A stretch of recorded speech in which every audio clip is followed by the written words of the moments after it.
Aaron, at this point, when teams change defenses in the middle of a game, how instantaneous does it feel like you all are kind of just switching into whatever offensive flow you need to have to combat that? Yeah, that's something that we kind of, talk about in practice, being able to recognize, when teams are switching into specific schemes defensively, and the better we're able to respond to that, the better it makes us as a team. So, whether it's zone, matchup zone, man, being able to recognize that is huge for us, and, that helps take us to another level. So, Mark was kind of saying that the day that you had offensively today has really been building through the week. Did you feel that, and kind of what sense did you have about you all making strides and improvements through the week? Yeah, last game I think I went 0 for 6 from 3, and then I had a good practice, and just mentally felt good. So coming in today, I kind of felt like it was going to be a better game, and my guys found me,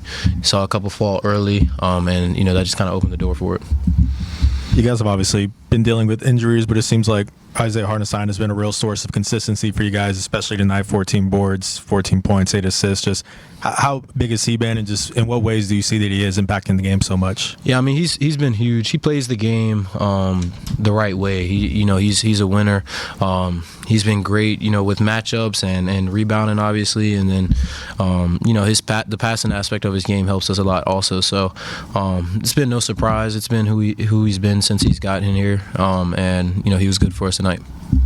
Had an increased role, some of it due to injuries, but just how have you felt your game improve so far this season? I work on every part of my game in the off season, so when the opportunity presents itself, I'm not necessarily shy of stepping into a bigger role, and being aggressive in that sense. So I felt good, felt comfortable in the different positions, and hopefully just kind of continue to carry it over throughout the season.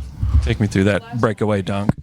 I didn't know what Trey Murphy was going to do, if he was going to commit to me, or I think it was Isaiah Joe beside me. So I was kind of staring him down just to kind of figure out and get a feel of, what he might do. But Kaysen kind of took off right before the play before, so I was like, I gotta get myself a dunk. So it's a good dunk. Yeah, proud of myself. Thank you.